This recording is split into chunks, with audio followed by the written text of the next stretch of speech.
Pwede mo tong gawin kapag madami kang 3D printers. Gumawa ka ng maraming desktops. I-rename bawat isa depende sa kung anong 3D printer yung gagamitin mo. Yung unang desktop ay yung para sa X1 Carbon, ito naman ay yung para sa P1S. Next, may isa pa akong P1S. Hindi ko lang napalitan yung 3D printer pero madali lang yan dito sa device at papalitan ko yung 3D printer.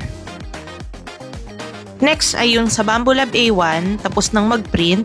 Next ay yung Creality K2 Plus. And then, yung high combo pero hindi ko pa siya ginagamit ngayon.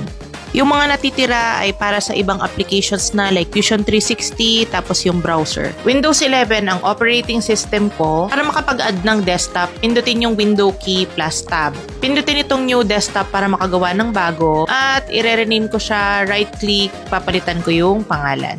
Ganun lang siya kadali. And then, pwede kang magbukas ng application or software dyan. Ang problema lang dito, pwedeng bumagal yung laptop or computer mo kasi ang daming naka-open na software. Ang gamit ko kasing laptop ay Lenovo Legion. Medyo halimaw kaya kaya niya. Pero kung ang ipiprint mo ay iisang product lang naman para sa lahat ng magkakasize na 3D printers, palitan mo na lang siya dito.